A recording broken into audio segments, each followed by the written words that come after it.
धर्म पर डटे रहे और हमेशा अपने धर्म का पालन करते रहे। कहा जाता है मानव का तो नाम ही संघर्ष है। जिस व्यक्ति ने अपने जीवन में संघर्ष नहीं देखे उसने जिंदगी में जीना सीख ही नहीं पाया। याद रखना, जिसके जीवन में कष्ट नहीं आए वो मनुष्य कभी जिंदगी जीना सीख ही नहीं पाता है। तो राजा हरिश्चंद्र जो थे महाराज, जब उनके ऊपर कष्ट आए, अनेकों कष्ट आए, फिर भी हरिश्चंद्र ने अपने सत्य को नहीं छोड़ा, धर्म को नहीं छोड़ा, अपने धर्म पर डटे रहे। और महाराज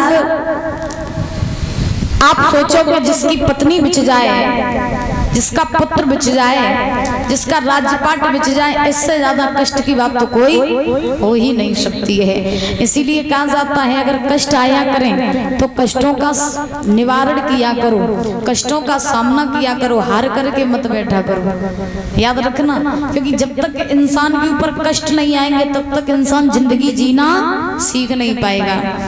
तो हरिश्चंद्र के ऊपर कष्ट आए, उसके बाद अभी प्रसंग चल रहा था सूर्यवंश का, जिसमें प्रभु श्री राम का अवतार हुआ। भगवान राम का जब सूर्यवंश में अवतार हुआ तो भगवान का अवतार क्यों होता है परीक्षित जी? बाबा गोस्वामी तुलसीदास जी लिखते हैं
असुर अधम अभिमानी, तब तब धरे प्रभु विविध शरीरा, हरि कृपा निधि सज्जन पीरा।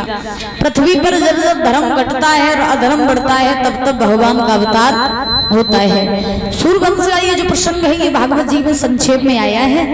तो महाराज देखिए कथा तो अथा है, कथा कहते कहते सब जिंदगी निकाल देना फिर भी कथा कभी पूरी नहीं हो पाएगी। व्यास नंदन श्री सुखदेव जी महाराज जो है आज राजा परीक्षित को कथा श्रवण करा रहे हैं। महाराज सुखदेव जी ने राजा परीक्षित से कहा कि हे राजन परीक्षित, आज तुम्हें कथा को सुनते सुनते 5वां दिवस आ पहुंचा है और जैसा कि श्रृंगी ऋषि ने तुम्हें श्राप दिया था कि 7वें दिन तुम्हें तक्षक सर्प डसेगा, तो अब तुम्हारी मुक्ति के केवल 2 दिन ही शेष रह गए हैं। तो तुम कथा बड़े ही भाव से सुनो, हम तुम्हें कथा सुना रहे हैं। परीक्षित जी ने सुखदेव जी महाराज से प्रश्न किया, प्रभु बोले हाँ हम आपसे प्रश्न सुनना चाहते हैं। सुखदेव जी महाराज ने जवाब दिया, कौन सा?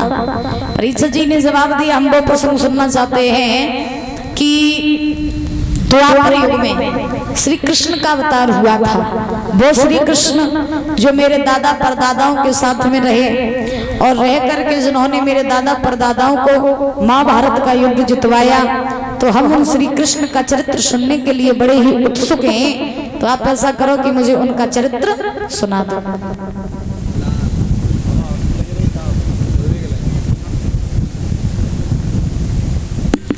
महाराज आज ध्यान रखना, श्री सुखदेव जी समझा रहे हैं कि हे राजन परीक्षित, जब परीक्षित जी ने प्रश्न किया कि प्रभु हमें श्री कृष्ण के चरित्र का वर्णन कराइए, भगवान श्री कृष्ण का अवतार कैसे हुआ, भगवान इस भूतल पर कैसे आए, तो हम ये कथा सुनना चाहते हैं। जब ये बात कही तो सुखदेव जी महाराज ने परीक्षित को समझाया कि अगर तुम कृष्ण के अवतार की कथा सुनना चाहते हो हम तुम्हें जरूर सुनाएंगे। राम का अवतार हुआ था सूर्यवंश में और कृष्ण का अवतार हुआ था पावन चंद्रवंश में। चंद्रवंश का प्रारंभ कौन से हुआ ये सुनो। सबसे पहले हुए नारायण, नारायण के पुत्र हुए ब्रह्मा, ब्रह्मा के पुत्र हुए अत्रि, अत्रि के पुत्र हुए श्रीमान चंद्रमा, चंद्रमा के पुत्र हुए महाराज बुद्ध, बुद्ध के पुत्र हुए पुरुरवा, पुरुरवा के घर में 6 बालकों ने जन्म लिया। कितनों ने? 6 बालकों ने, जिनके नाम पड़े आयु, सतायु, सत्यायु, रे, विजय और जय। इसी चंद्रवंश में एक महान तेजस्वी राजा हुए जिनका नाम पड़ा गाधी, और गाधी के पुत्र हुए परीक्षित जी विश्वामित्र। इन विश्वामित्र के घर में 100 बालकों ने जन्म लिए। कितने? 100 बालकों ने। और जब विश्वामित्र के घर में 100 बालकों ने जन्म लिए तो लेने के बाद में महाराज ध्यान रखना, श्री सुखदेव जी समझा रहे हैं कि हे राजन परीक्षित, आज इसी वंश में एक राजा हुए जिनका नाम पड़ा नहुस। क्या पड़ा परीक्षित जी? नहुस। जब महाराज नहुस नाम पड़ा, इन नहुस के घर में 6 पुत्र हुए जिनका नाम पड़ा याति, यति, संयाति, आयति, व्यति और प्रति। इन महाराज नहुस के जो दूसरे नंबर के लड़का थे जिनका नाम था याति, इन याति का विवाह हुआ था शुक्राचार्य की कन्या थी जिनका नाम था देवयानी। देवयानी के साथ देवयानी के गर्भ से एक बालक ने जन्म लिया जिनका नाम पड़ा यदु। क्या नाम पड़ा? यदु। और यदु के वंश में 56 पीढ़ियों के बाद में श्री कृष्ण का अवतार हुआ जो यदुवंशी कहलाए थे। कहलाए थे कि नहीं? अच्छा देखिए, वंशावली तो दादा बहुत बड़ी होती है। जितने हमारे बुजुर्ग बैठे हैं, वंशावली जो होती है बहुत बड़ी होती है। अब जैसे आपसे ही कह दिया जाए कि आप ज्यादा नहीं 5-6 पीढ़ियों तक के नाम बता दे तो कोई बता लिए? कोई बता लेगा? है?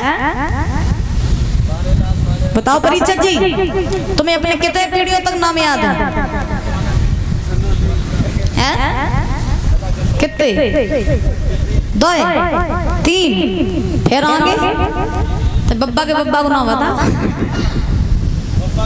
नहीं पता, 3 ही तक याद है बस। हाँ, इसी प्रकार से कहा जाता है वंशावली जो होती है वो बहुत बड़ी होती है। 56 यदु के वंश में 56 पीढ़ियों के बाद में श्री कृष्ण का अवतार हुआ। प्रमाण ये मिलता है इस चंद्रवंश में राजा हुए जिनका नाम पड़ा आहुक, और आहुक महाराज को शासन चलो तो मथुरा पे।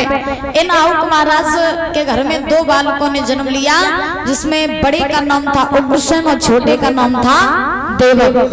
तो महाराज धीरे धीरे जब आहुक महाराज के ऊपर वृद्धावस्था आ गई तो आहुक महाराज ने सोचा कि हमारे ऊपर है बुढ़ापा, तो हम अपना शासन अपने बड़े लड़का उग्रसेन को दे दें और हम अपन में जाकर के भगवान का भजन करें। अच्छा, पहले के राजा महाराजाओं के ऊपर जब बुढ़ापा आ जाता था मैया, तो वो मोह माया छोड़ करके वन में भगवान का भजन करने के लिए चले जाते थे। और आज के जमाने में बुढ़ापा आते तो क्या करते? बुआ तुम्हारे जैसे मोह माया में डरे रहा, हाँ तुम्हारे जैसे मोह माया में फंसे रात क्या ना। तुमसे हमने कल पूछी तुम भगवान को भजन करती हो क्या? नहीं, तुमने मना कर दी थी, नहीं करती।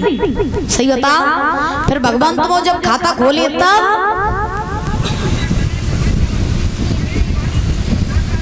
खाता जब तुम खोलो जाइए फिर तुम्हें जेल में डालो जाइए बुआ, जेल में डालो जाइए तुम्हें भगवान जगह तुमने मेरे भजन का ही नहीं करो। हाँ, तो देखिए आज के जमाने में लोगों के ऊपर बुढ़ापा आता है तो सही बात तो जाए कि कलयुग चल रहा है, तो कलयुग में महाराज पता ही नहीं चलता कि को बूढ़ो है को जवान है। परीक्षित जी, कहा जाता है कि जब बुढ़ापा आता है तो बुढ़ापे में सबसे पहले हो तो सर के बाल सफेद होते कि नहीं हो, हैं? और आज के जमाने में तो तुमने देखो है कि 5-5 साल के बच्चन के बाल सफेद हो जाते।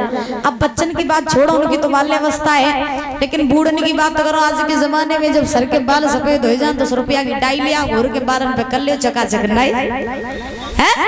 बुआ लाल डाई तो हम करे, हाँ लाल डाई तो हम करे हो।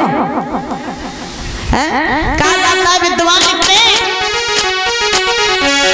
कि आई ना बुढ़ापा नहीं जानी रे और लगा दे गई जवानी।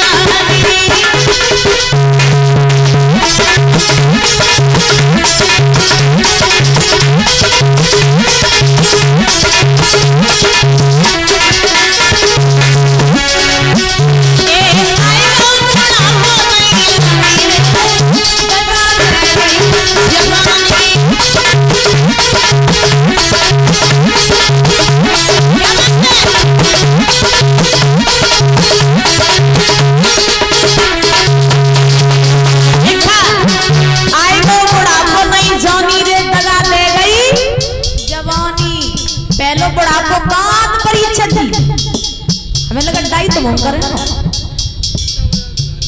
चमक रही ने हैं सुना अरे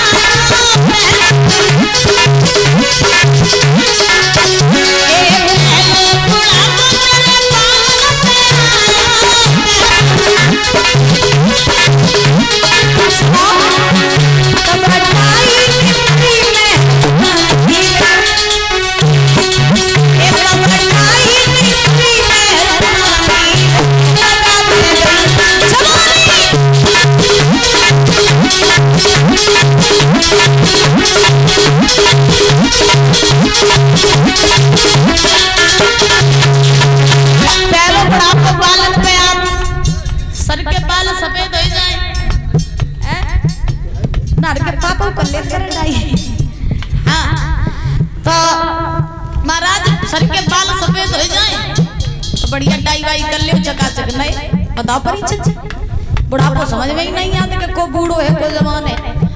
पहले के बूढ़े लोग जंगल की राह पकड़ते थे भजन करने के लिए और आज के बूढ़े लोग पार्लर की राह पकड़ते हैं नहीं बनने का तो सही बता रहे परिचय। दूसरों बुढ़ापो कहाँ तो सुनो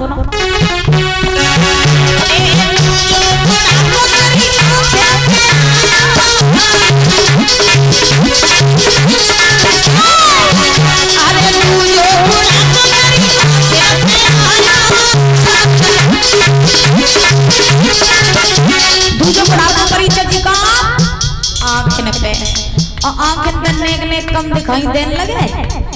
अब आज की कलयुग की बात करी जाए तो कलयुग में तो 5 साल के बच्चों के ऊपर चश्मा चढ़ो अब बच्चन की छोड़ो अब कछु कछु तो मैया तुम्हें हम क्या करता है परिचय कि जब बुढ़ापो आ तो आंख पे आ और आंख पे बुढ़ापो आए चकाचक चश्मा लगा लो बढ़िया हैंडसम बात फिर देखो अजय देवगन फेल हो जा